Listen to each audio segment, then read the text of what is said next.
Avec nous en direct de Luxor en Égypte, Magda Ouassef. Merci d'être avec nous. Vous êtes historienne, spécialiste du cinéma arabe, en particulier du cinéma égyptien, et vous êtes la présidente du festival de Luxor du cinéma égyptien et européen. C'est le grand jour, c'est parti, et c'est jusqu'au 25 janvier. Alors, 3 ans après la Révolution, est-ce que la programmation fait écho d'une certaine manière aux événements en cours en Méditerranée ? C'est sûr que le cinéma au cours de ces dernières années a été très sensible aux événements, aux mutations et aux transformations que vit l'Égypte depuis voilà, bientôt 3 ans maintenant. Beaucoup de films parlent de la réalité égyptienne d'aujourd'hui et donc bien sûr que la révolution est présente en arrière-fond de tout ça. Quel est le film d'ouverture ? Le film d'ouverture, c'est un film d'un jeune réalisateur qui s'appelle Amr Salama, qui s'appelle Excuse My French. C'est un film assez cocasse. C'est un film qui parle aussi des questions, des problèmes confessionnels en Égypte d'une manière assez légère et sympa. Et donc c'est un film qui aborde des questions graves, mais d'une manière assez légère et audacieuse à travers le regard d'un enfant qui se retrouve du jour au lendemain déclassé en passant de l'école privée de son beau quartier à une école publique où d'un seul coup il découvre des réalités. Et il découvre aussi que c'est la différence entre chrétiens et musulmans est une réalité aussi qu'il n'ose pas avouer à son environnement, à son nouvel environnement.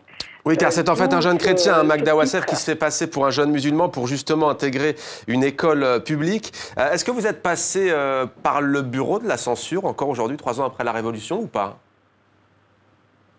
Magda Ouassef, vous m'entendez?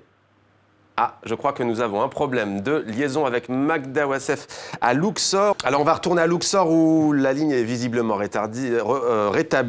Alors, elle a été coupée au moment où je posais la question sur la censure. C'est plutôt cocasse. Magda Ouassef, donc, je disais, est-ce que ce film, par exemple, en ouverture, il touche à une question sensible, la religion? Est-ce que vous avez dû passer par le bureau de la censure encore aujourd'hui, 3 ans après la Révolution, ou pas du tout?